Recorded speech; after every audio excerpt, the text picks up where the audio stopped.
So hello everyone and welcome to IMS. We're so excited to have you with us here today for our workshop on tips and secrets to choosing courses. So congratulations on getting accepted to IMS, and I look forward to meeting all of you this September. So my name is Sobega Vairavanathan and I'm the curriculum and education here at IMS.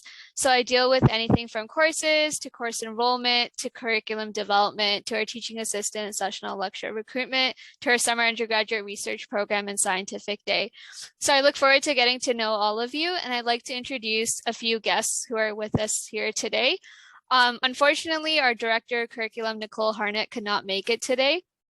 So we'll start off by introducing Dr. John Vincent, who's our graduate coordinator. Dr. Vincent, if you'd like to give a quick introduction. Nice to meet you all. I'm relatively newly appointed graduate coordinator at IMS. I'm a scientist or senior scientist at CAMH and a professor in the Department of Psychiatry, working on genetics and molecular biology of neurodevelopmental disorders. Wonderful.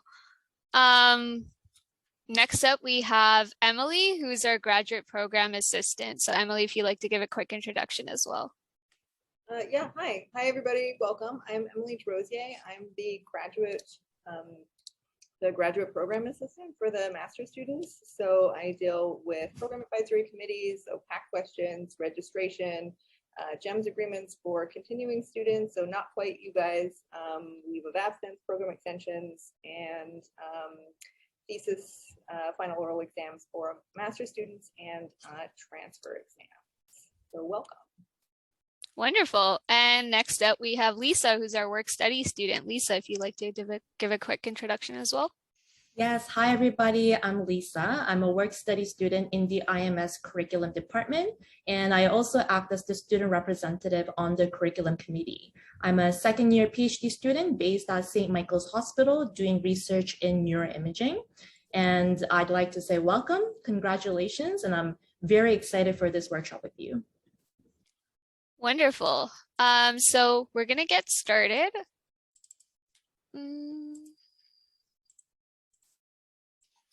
So tips and secrets to choosing your IMS courses. So I'll let Lisa take it from here. All right, so before we begin, we're going to start with a quick icebreaker. So just to get to know the crowd a little bit and loosen things up. So please go to this website, kahoot.it, it's kahoot.it, and enter this PIN number, 613-3368, the PIN number you see on the slide, and create your nickname.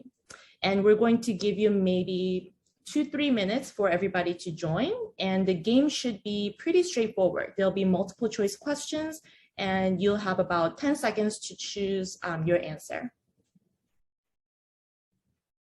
So I'll give everyone like 10 more seconds to copy the pin down, and then I'm going to stop sharing my screen. I will also put the pin in the code in the chats.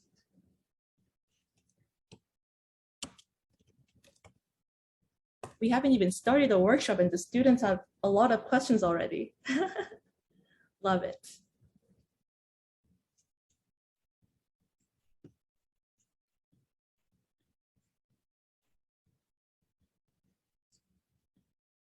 All right. Let's see. So Vika, do you see Kahoot in full screen? Yes, I do. Perfect.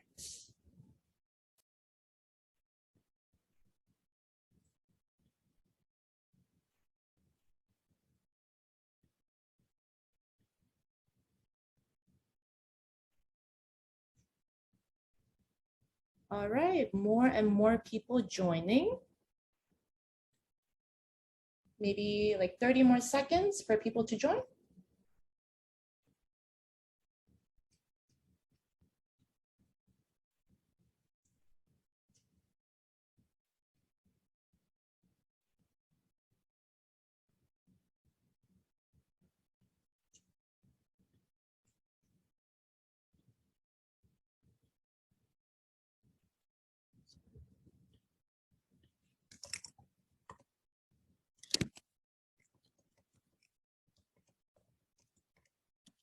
I think we can get started.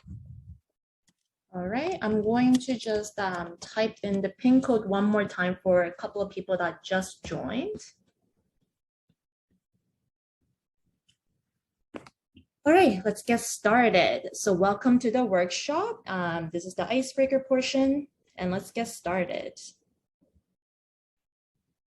So number one, where are you joining us from today? The options are Toronto, Ontario, but outside of Toronto, Canada, but outside of Ontario, and international.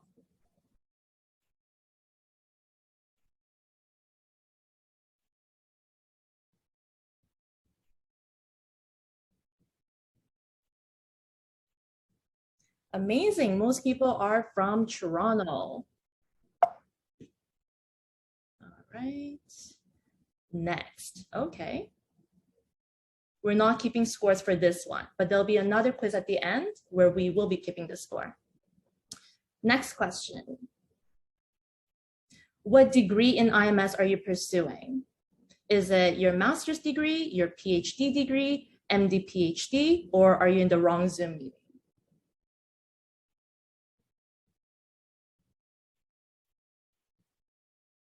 Oh, I need a few more answers.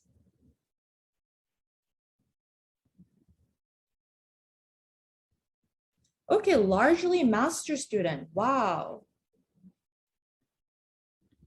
Okay, the next question. Do you already know people here today? Maybe you know everybody that's here, a good number of people that are here, maybe one or two people, or you just don't know anybody.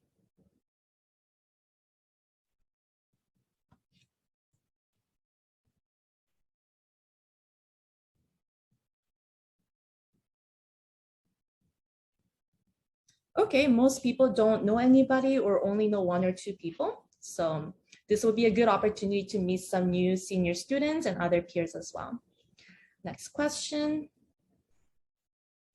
Okay, are you wearing pajamas right now? No, or 100% yes. Business on top or PJs on the bottom, or you literally took them off a minute ago. And you can be honest.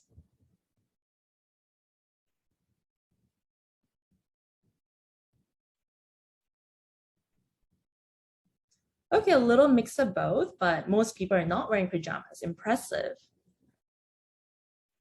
Next question. If age is only a state of mind, which category best describes your state of mind right now? Are you more of a cheeky child, tormented teenager, groovy grandparent, or mad midlifer?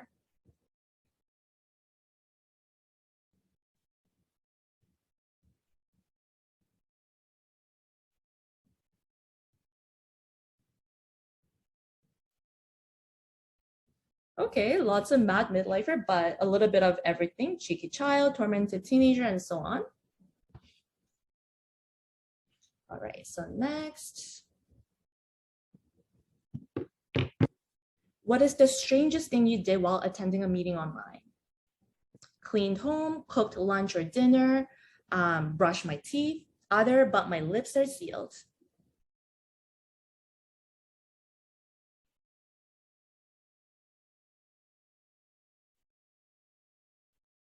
Two more seconds. Lots of cooking lunch and dinner people and lots of secretive people. The next question. What type of Zoomer are you? Are you the one walking around the house? Are you the one who just woke up? Or the one who always talks? Or the one without the camera on? Honestly, I'm guilty of all of them. Few more seconds to get your answers in. Okay, a little bit of mix of everything, but largely the one without the camera on. Completely understandable. And which superpower would you like to have? Maybe mind reading or teleportation, invisibility, or maybe you already have a superpower. 10 more seconds.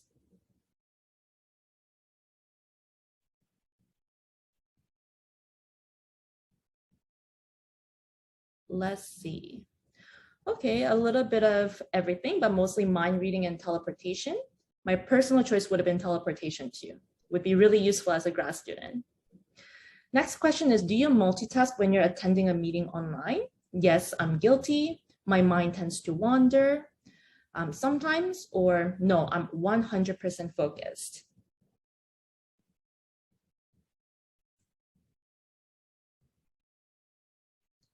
Few more seconds. Yeah, I am also guilty, so I'm with you on that. The next question. If you were a breed of dog, what breed would you be? Jack Russell, small, tough, opinionated. Pit Bull Terrier, scary but kind deep down. A Poodle, beautifully presented but a bit of a poser.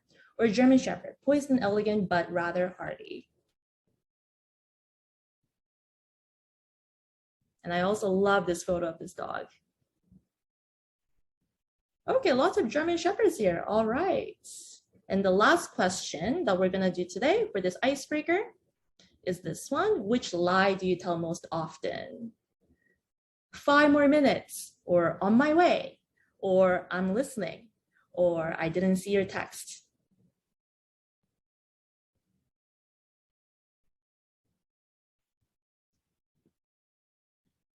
Five more seconds.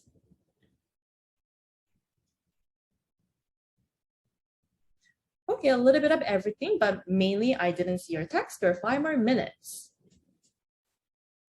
All right, so that was the end of the icebreaker. We're going to pass it over to Subiga for a little bit.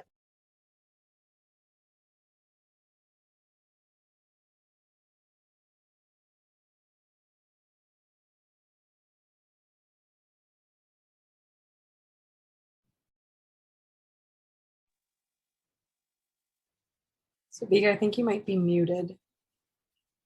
Okay, I was wondering if it was only me that could see her mouth moving, but no words coming out. No, we still can't hear you.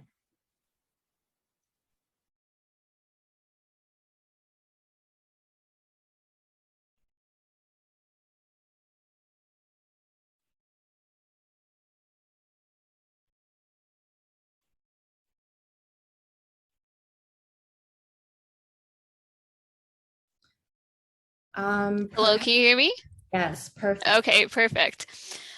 So now that you can hear me, I'd like to introduce a guest, Dr. Mingyao Liu, who's the director of IMS, and if Dr. Mingyao Liu can give a quick introduction.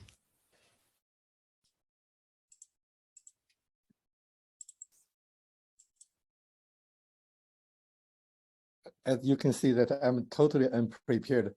So because you never told me I needed to say a few words. But anyway, I'm here. My name is Mingyao Liu. I'm the director of IMS. So on behalf of all the IMS faculty member and the staff member, really welcome all the new students and also congratulate you for your success to be a graduate student in the University of Toronto. And also many thanks to Subiga and her team. And so that's all my short introduction. Thank you. So we'll move it back to the PowerPoint. Just give me 1 second. Can everyone see my screen? Yes, you can make it full. Okay, perfect. So I'll pass it back to Lisa, who will take it from here. Amazing. So now to the real deal. Today, we're going to cover many topics about the IMS curriculum that you should know, followed by a 10-minute question and answer period to the faculty and staffs. And then you're going to have opportunities to meet senior IMS students in the breakout rooms and ask them even more questions about IMS curriculum, their experience, anything and everything that you're curious about. And after that, we're going to have a short knowledge quiz about what you've learned today. So pay attention because the winner of this quiz will get an opportunity to win a $20 gift card of your choice. If you have any questions, please save them for the Q&A session, or for very quick questions, you can type them in the chat and we have some IMS faculty, staffs, and senior students that are going to help you answer them with quick answers. So Bika, if at any point, if there are points that you'd like to add, please feel free to jump in at any time. Next. For sure.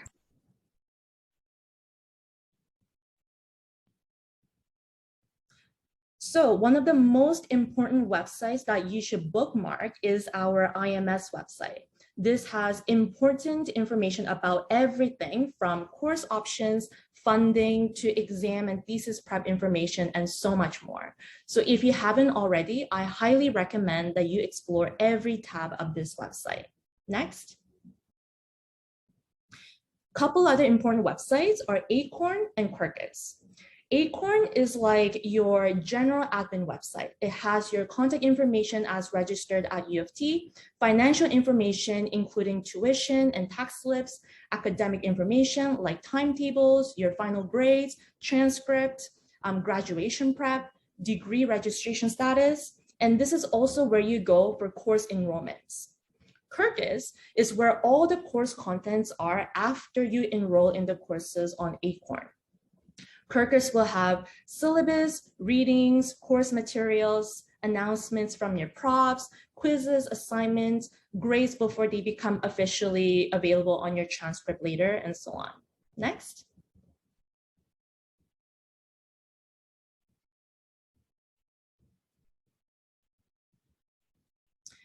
So as a master's student, you need at least 2 graduate full course equivalents or FCE.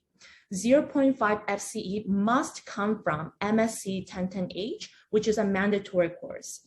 You do not need to enroll in this course yourself. It'll automatically be done for you. And we're going to talk about the details of this course in a little bit. Another 0.5 FCE must come from 2 modular courses. Each modular course is 0.25 FCE. This one, you have to enroll in the course yourself. And again, we're going to discuss the details in a little bit. Another 1.0 FCE must come from graded elective courses. This can be just one 1.0 FCE course or a couple of 0.5 FCE courses or a mix of 0.5 and 0.25 FCE courses so that in total, it makes up the 1.0 FCE that you need. And again, you have to enroll in the courses yourself. Finally, the RST 9999Y, or simply the thesis and oral defense portion, will always show up on your timetable and your transcript. And this will also be enrolled for you automatically, so you don't have to do anything. Next. So I'm just going to add for the elective courses, they need to be letter graded graduate level courses for them to count towards your elective requirement. And with MSc 1010H and the RST 999Y, they will be uploaded automatically. I know some of you don't have it on your Acorn yet, but do not worry, it will be uploaded automatically for you. Perfect.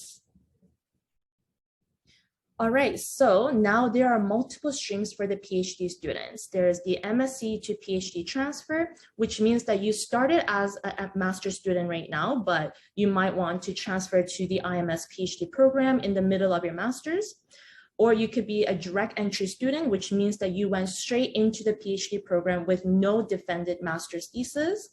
Or the PhD, which is more of a traditional route, which means that you're pursuing a PhD after a thesis defended master's. Next. So for a PhD student with a defended master's like me, you need at least 2 graduate FCE. 0.5 FCE must come from the MSc 1011H, unless you already took the course as part of MSc in the IMS program before. 0.5 FCE must come from 2 modular courses, again, if not already completed as part of IMS master's program. 1.0 FCE from, again, letter graded elective courses, and finally, your thesis and defense. Similarly, as before, you will automatically be enrolled in the mandatory MSc 1011 and RST 9999Y. Next. For PhD direct entry, if you're a direct entry or transfer from master's student, you need at least 3 FCE, 0.5 FCE from MSc 1011H, 0.5 FCE from 2 modular courses. And if you're a transfer student, these are again only applicable if you have not completed them during your master's before your transfer. 2.0 FCE from graded elective courses, and of course, thesis and defense. If you're a direct entry PhD student, you must complete the PhD qualifying exam or comprehensive exam within 18 to 21 months of registration. If you're a transfer student, you must complete the master's to PhD transfer exam also within 18 to 21 months of registration. Next. So on the IMS website, under the courses tab, you can find a list of elective and modular courses, as well as detailed information about mandatory MSc 1010 or 1011 course. Next. So modular courses are generally 0.25 FCE and start with the course code MSc 11 something something something. In the past, we received feedback from the students indicating that they prefer letter graded courses. So new this year is we have a mix of letter graded and credit, no credit modular courses. Next. So I'll just add here that there are modular courses that are credit, no credit, or letter graded. So if you're taking an extra modular course for your elective requirement, it must be letter graded. You cannot take the credit, no credit modular course as an extra one towards your elective requirement. So you can take a modular course as an elective? Sorry? Sorry. Either type the question in the chat or you can save it for the Q&A at the end of the workshop. All right, so how do you enroll in the courses? So on Acorn, you click the Manage Courses tab, and you first have to request a course, and you will see this memo pop up in the blue box at the bottom left. Then the IMS Curriculum Administrator, Sobiga, is going to manually approve the request. This is not an instantaneous process, so don't panic if you're not enrolled in the course within seconds. And then after Sobiga approves it, you'll be officially enrolled in the course. So a few notes about the course approval. Requested does not mean approved or officially enrolled yet, which means that you will not have access to course content on Kirkus yet. Please cancel your request if you're not interested in the course anymore. This is important because number one, so this doesn't show on your record anymore. Number two, so you're not hogging the seat for somebody else that might really need it. So please be a good citizen. And number three, this is really important for the IMS administration. Finally, students can enroll in the courses with an invited status. So for example, course enrollment for IMS had already started past Monday, but registration begins coming Monday. Next. I'll just add here, when you're looking, so when you enroll in a course, it will be in requested status. And certain courses, like even IMS courses, some of them on our website do require pre-approval from the course instructor. So I will not be able to approve your course unless you have pre-approval from the course instructor. Similarly, which we'll get to later on, if you're taking a course from another department, most of these courses require an add drop form. So unless I have a completed add drop form, your course that you requested will not be approved until I have a completed and signed add drop form.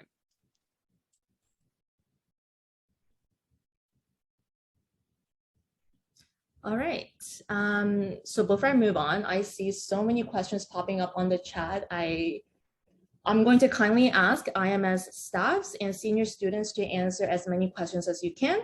Students, if you don't get your questions answered in the chat right away, then please save them for the Q&A session at the end, either with the staffs or in the breakout room with the senior students.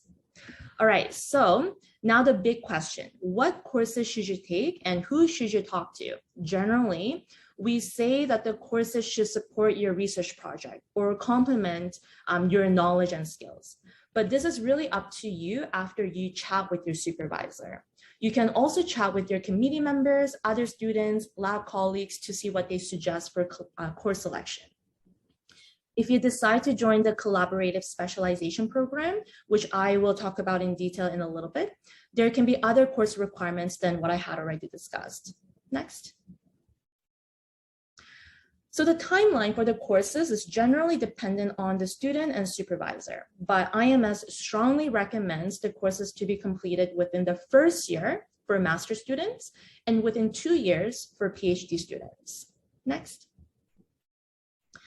So the mandatory MSc 10-10-10-11 course. This can be confusing at first because this mandatory course is comprised of multiple components over 2 years, which you must complete in order to graduate. The course director is Dr. Marianne Korodzinski. And if you have any questions, you can contact Sobiga at cc.medscience@utoronto.ca. But before sending her questions, I highly recommend you to explore the MSc 10-10-10-11 tab within the IMS website that has detailed information already.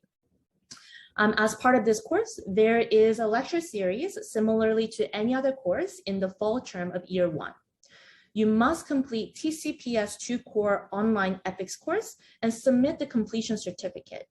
You will receive detailed instructions on how and where to submit the certificate later. So please do not email individual certificate to Dr. Korodzinski or Sobiga. Also, if you have already completed TCPS2 core in the past, you're in luck because you do not need to do this again. The annual Ori Rostein lecture occurs in the fall term of year 1 or 2, and you have to attend at least once. Group seminars occur in the winter term of year 2. This is where you get an opportunity to present your research to your peers and also evaluate other students' presentations.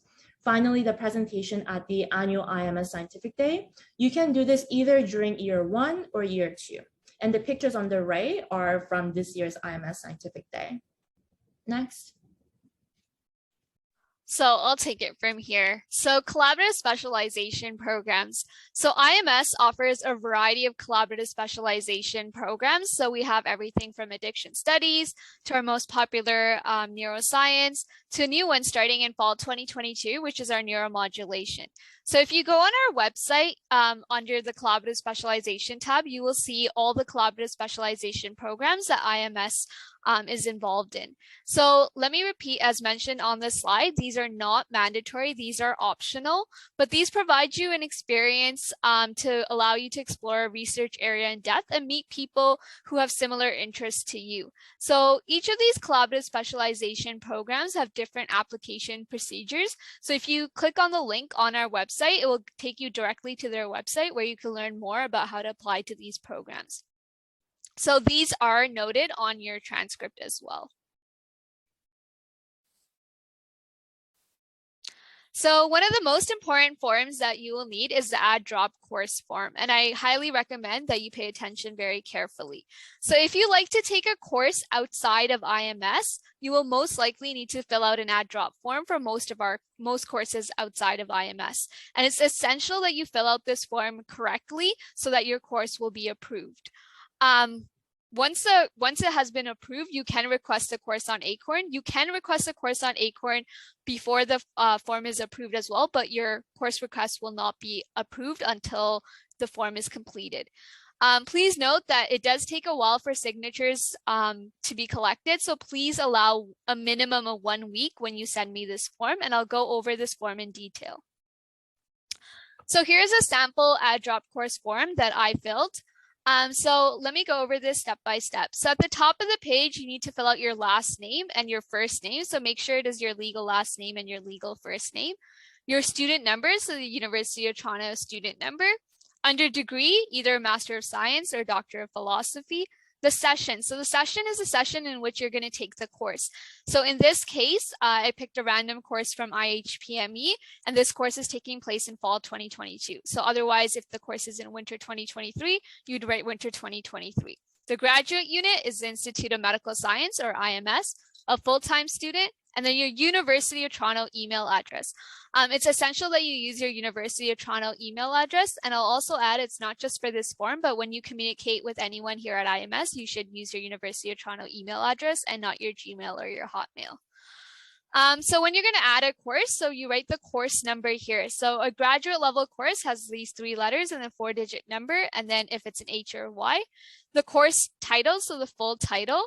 and then the session code. So this is the session code for September 2022 courses. It would be 2022-9. For winter 2023 courses, it would be 2023-1. So most of our graduate courses do only have one meeting section, but there might be courses that do have two. So it'd be lecture 0101. So when you're looking at a course to take from a different department, you can find this information on their website, and it's essential that you fill this out correctly. At the bottom of the form, you do require several signatures. So first, you need to sign the form yourself. So where I've indicated sign here, make sure you as a student sign the form and date the form as well. You need your supervisor's signature. So whoever your thesis supervisor is needs to sign the form, and they also need to date the form as well. Then you need the host instructor's signature. So if you're taking a course in another department, they're the host department because they're the ones that are offering the course. So you need the host instructor to sign the form. So you need to email them and ask them for permission to take the course, and they will need to sign the form. Only once you have these three signatures, please email me the form at cc.medscience@utoronto.ca, and I will arrange for our graduate coordinator to sign the form as well as forward the form to the department offering the course. Only once the graduate coordinator of IMS as well as the graduate coordinator of the department offering the course has approved this form can I approve your request on Acorn. So there are certain courses that you will not be able to add on Acorn yourself without this form. So the department offering the course will need to add you to the course. So it's really essential that you fill out this form correctly so there's not a lot of back and forth email communication. So moving on to course grading policy. So something that's different from undergraduate to graduate level is that in graduate school, you need to receive a minimum of 70% or B- in any course to pass the course. So 70% is the passing grade and not 50 like undergraduate courses. Even if you're a graduate student and you take an undergraduate course, so let's say you're taking a chemistry undergraduate course or an English undergraduate course, you need to receive 70% in that course as well to pass the course. Otherwise, you will receive a fail on your transcript. So this is really important that you make note of this. And I'll pass it back to Lisa. All right, so one of the first things that you should do is to speak to your supervisor about creating a program advisory committee or PAC. PAC includes your supervisors and at least 2 faculty members with membership in the School of Graduate Studies. The purpose of PAC is to provide you with research expertise, guidance, and mentorship, and to evaluate your progress and provide feedback.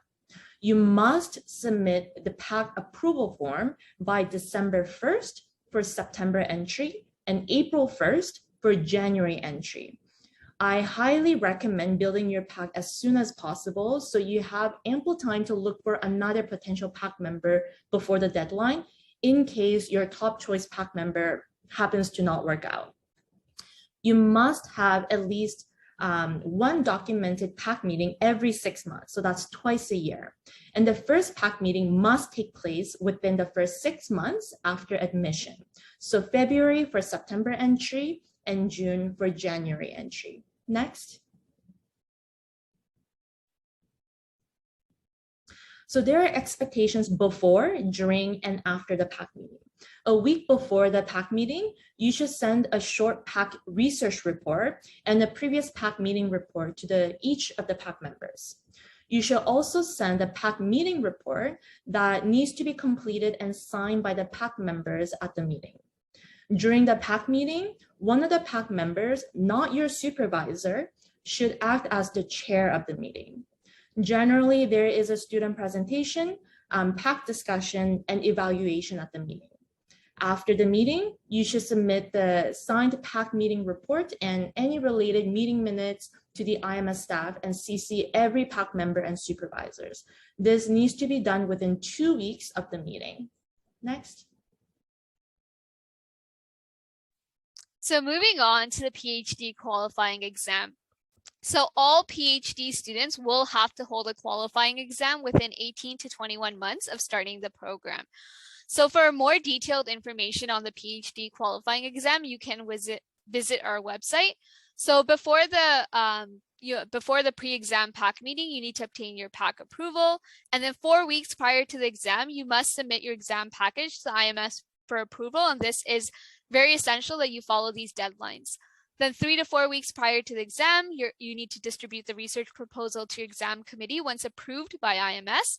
And then 1 week prior to the exam, IMS receives the research proposal appraisal from the examiner or appraiser. And then students should finalize and circulate their presentation and then your qualifying exam.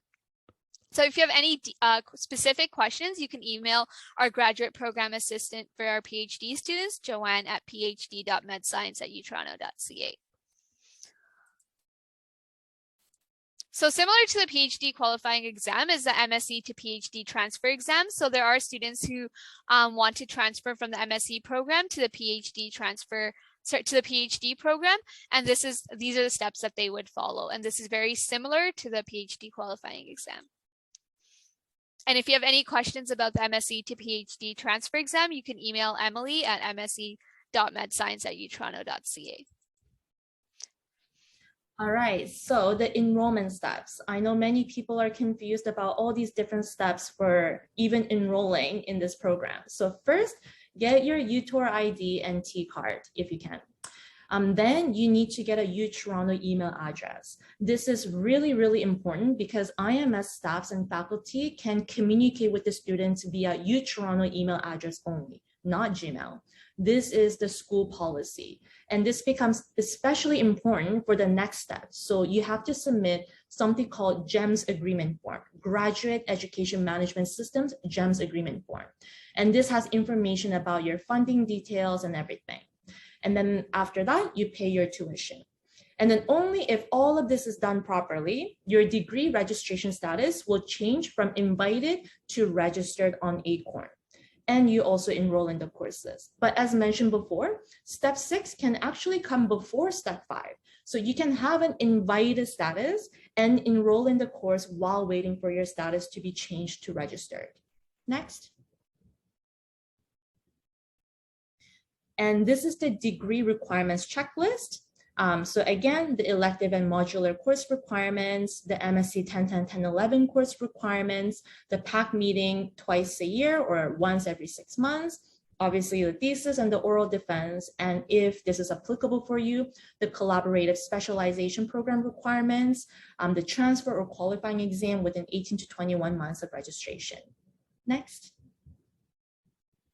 So for the international students, there are many resources. There is an international IMS student community and dedicated IMS staff, Sarah Topa, that can help you with everything to do with the international program here.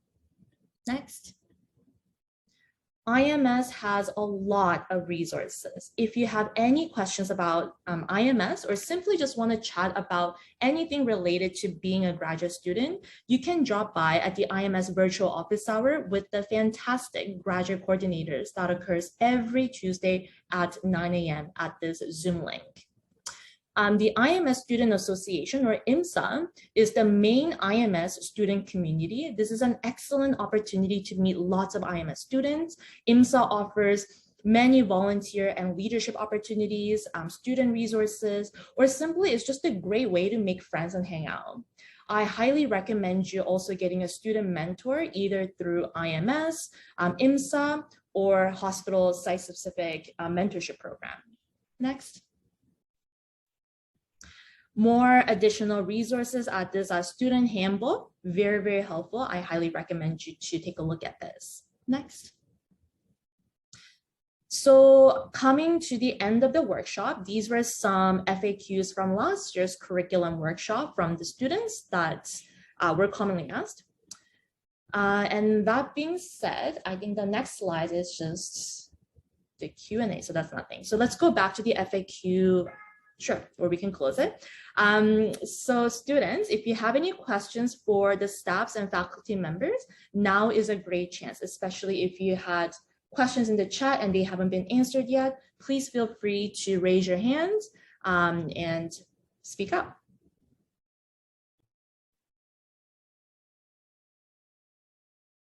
Sarah, if you'd like to take I'll take your question. Hi, thank you. So I'm just wondering how quickly the courses tend to fill up, if we should be trying to select them like within the next week, or if we waited even like a month, if they would still be available. So most of our courses do fill up quickly, especially our modular courses. So I'd highly recommend that you sign up as quick as possible. Okay, thank you. No worries. Audrey? I was just wondering for like the actual thesis for applying for external grants, is that something that we do on our own, or is there someone that could like help us or guide us through that process? Like if you apply to like OGS or like other external grants. So just to clarify, are you asking if you want to write up these applications? Is there like some sort of support? Yeah. You get? Yes. Yeah, there are multiple options depending on which hospital you're at. Like, for example, I'm at St. Mike's, and I know that within St. Mike's, there's like a student research association within the hospital that offers senior students to help students to like apply for these like applications. You can also talk to the graduate coordinators if you have any general questions about the applications.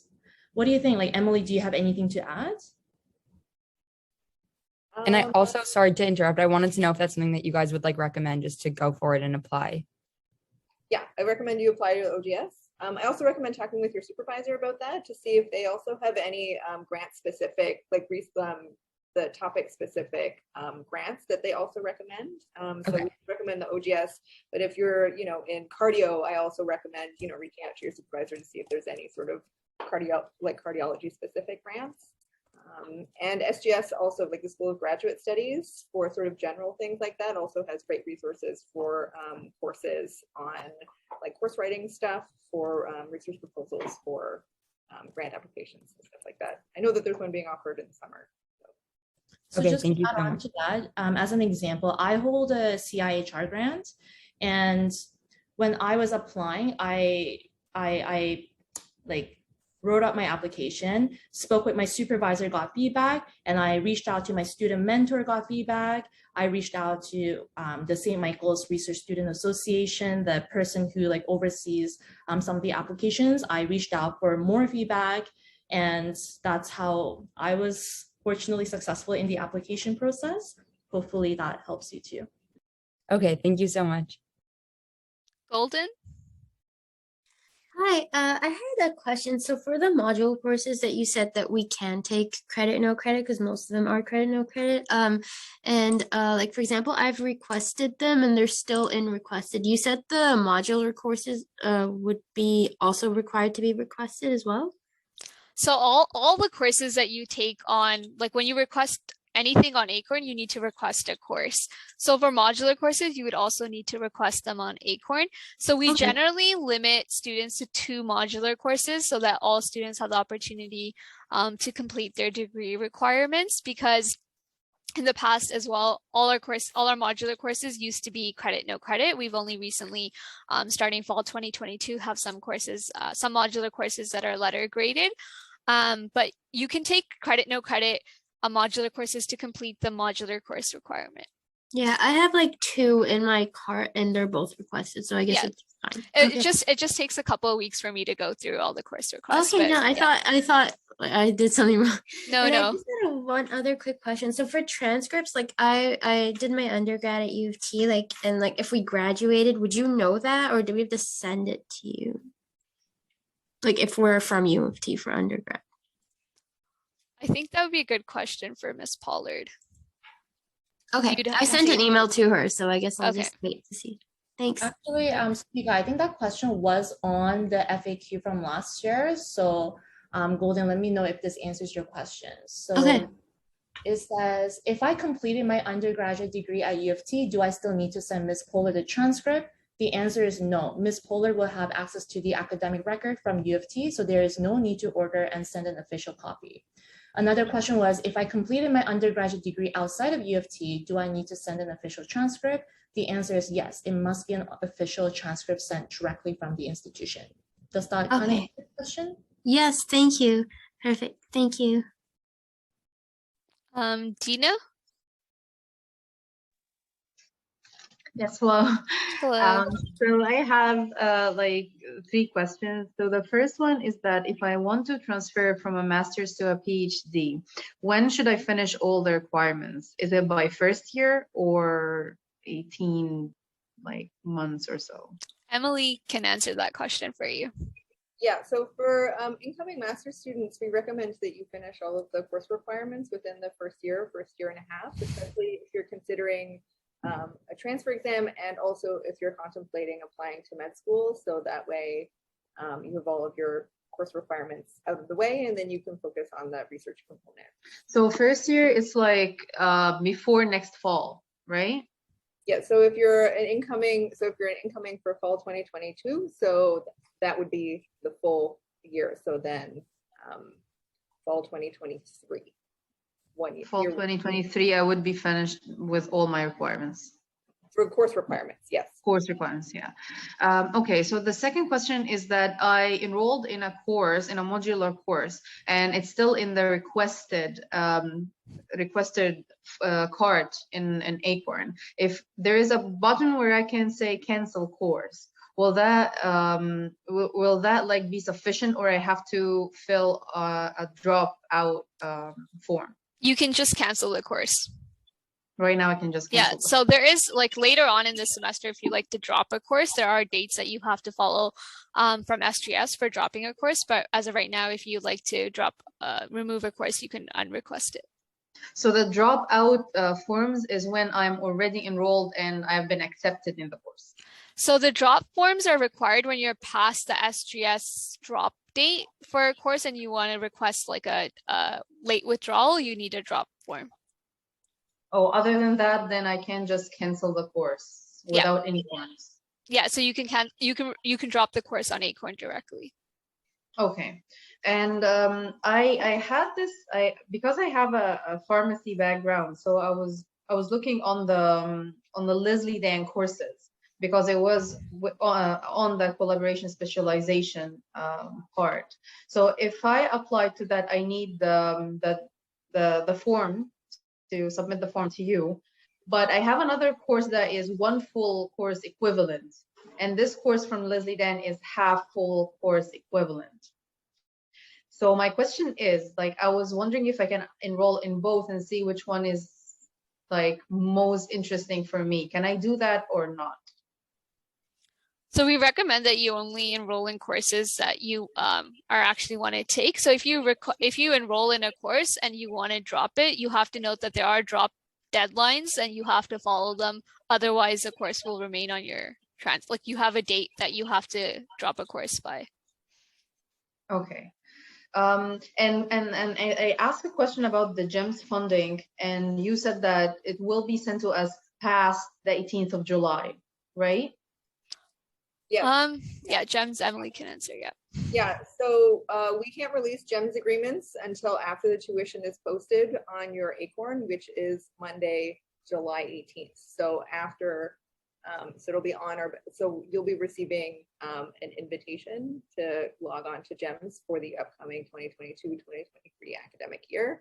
With instructions if we had an OGS, right? Because I have an OGS and I don't know what to write in the tuitions. So all of the so like all of the GEMS agreement will contain like instructions, and we also highly recommend that you complete your GEMS agreement alongside your supervisors. So particularly if they've had previous experience with students applying to OGS and other grants, that you could do it alongside them as well. Thank you. My last question is that I have still like to clear a condition in my offer. So I just wondering when is the last date we can clear our conditions, because it takes a lot of time for international students and also for me to bring my transcripts from another country to here by mail. That's a Hazel Pollard question for international. I asked her, but I think she asked us to talk to her past the 18th of July. I think so. Okay, then I would talk to you. Okay. That's it for me. Thank you so much. Thank you. How about Madison? Hi, could you just explain like how getting external like funding or like grants and awards and things like that affects the stipend amount that you get? So like I know that some of it will count towards the stipend and some of it will be on top, but I'm just unclear on like the numbers for that. Emily, can you take that question? Sure. So generally, it depends on the grant, and it depends on the award, and it depends on the amount. So generally, you can't hold awards, like an award over and above your stipendary agreement amount. So if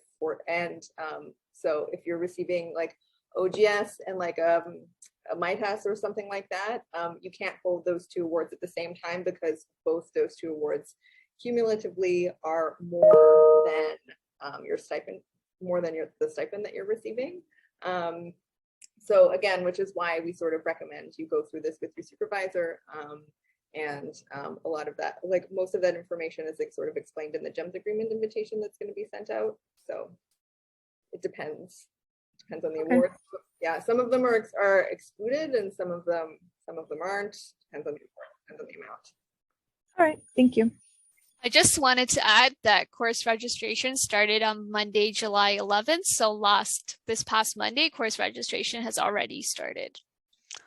I'll take Elsa's question. Hi, hello, can you hear me? Yes, I can hear you. Okay, perfect. So I just had a question because I'm slightly confused on one thing. If we potentially want to do like a transfer from a master's to a PhD, when it comes to the MSc 1010 course, does that have to be completed like entirely within a year? Because you said that like it's a year that like the course that takes place over 2 years. So I'm just confused about that. Emily, do you want to take that question as well? Yeah, so we recommend, it depends like what you still have outstanding for MSc 1010. Usually those students who are interested in holding a transfer, oftentimes what they have outstanding is the scientific day component. And so as long as they meet that requirement before their transfer examination, then it's usually fine. Okay. I'm just going to add, I saw a few questions in the chat about dropping courses. So if it's still in requested, you can right now just remove the course on Acorn yourself. You don't need to fill out a dropout form right now. Marcio? I just wanted to ask quickly about the tuition and the stipend. So are they completely independent? Like, do we pay tuition and then we receive the stipend separately, or will the tuition be discounted from whatever stipend we receive? Emily, do you know the answer to that question as well? So most of the answers to my questions are, it depends, because it depends on like how your supervisor is basically paying you. So, are they paying biweekly? Are they paying you monthly? Are they paying you all in one sum? Are they paying you once a semester? It depends. So oftentimes, if you're fully funded, which you guys are because you'll be incoming students, there is what's called a deferred tuition payment form that you guys can complete. It's on the SGS website. And basically what it does is it just says that you're allowed to register and that you will be paying for your tuition at the end of the semester rather than at the beginning. So does that make sense?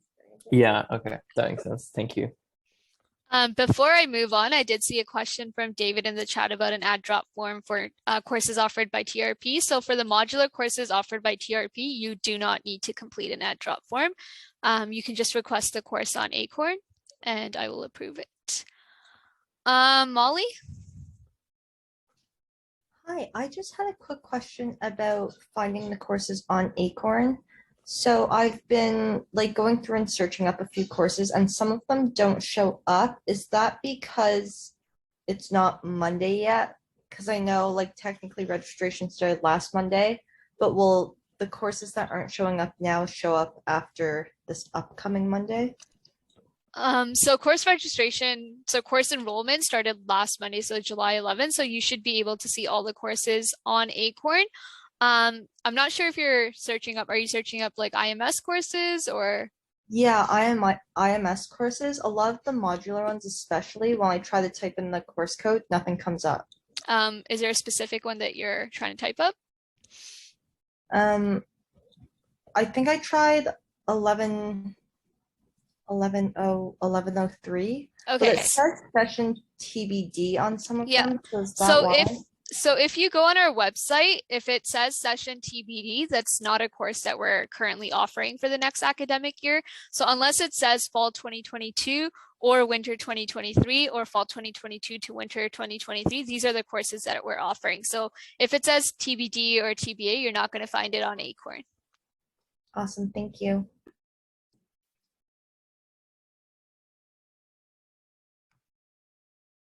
I'll just add again, so the courses that have TBD are probably not going to be offered this academic year.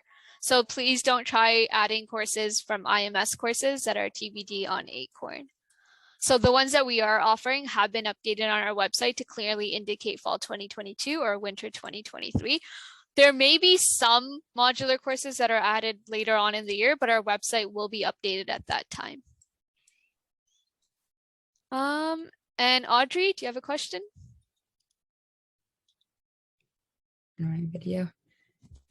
I was just wondering on Acorn, if I try to type in MSc 1010H, it says enrollment blocked. So is that something that's just going to come up? Like I don't need to type it in? Yeah, you don't need to type that course in. It will be automatically enrolled for you. Okay, thank you. Michelle? Hi, can you hear me? Yes, I can hear you. Okay, so I want to make sure so I don't like mess anything up. So I go to Acorn and then I type in like add to cart basically, and then it says this course requires approval even though it's an IMS course. So you need to approve the course and then I can enroll. Yeah. So you need to click enroll or the button where it's not just adding to the cart. You actually need to request the course. So once you request the course, it actually will show under like currently requested. And then once I approve yeah, because I couldn't see the request before. Okay, gotcha. Okay, thank you. I'll take two more questions. Actually, sorry. Yeah, sorry. Sorry, I have one more question. I forgot about it. So I submitted a form so I can basically transfer my join ID to my, I think it's called View Tour or something like that, so I can get an email. Where do I check the like status for that? Does that make sense? I think that would be a question with the T-card office. T-card? Okay. Yeah. Thank you. Gordon? Yeah, thanks. The same course is offered in fall and winter, and I can enroll in winter, but it's blocked into the fall. Is there a certain reason why that may be the case? Is this an IMS course you're referring to? Yeah, IMS, it's like the 1100 professional development module. Okay, so the MSc 1100 is for MSc students and MSc 1101 is for PhD students only. So it's probably why you're just 1100. So 1100 is being offered in the winter, and if you're an MSc student, you should be able to enroll unless the course is already full. All right, thanks. I'll take one last question. Elise? Hi. Hello. So I like this may have been covered and I missed it. I apologize if that's the case, but no worries. So there's a couple of modular courses, MSc, let me see, 1105 and 1109. It says on the IMS website that they'll be available in the summer. Is that like, are they going to be showing up on Acorn eventually, or? So right now you can only enroll in courses for fall and winter. Yeah. And the ones on our website where it says summer, it's summer 2022 this year. So that doesn't refer to summer 2023. So we'll confirm summer courses later on in the academic year. Okay. Thank you. Lisa, do you want to go back we'll go back to the PowerPoint. Sure. You guys will have more opportunities to ask questions in the breakout room to the senior students. So I'll just add that if you have any questions that you weren't able to ask today, please don't hesitate to reach out to me. You can email me at cc.medscience@utoronto.ca and I'll be happy to answer your questions.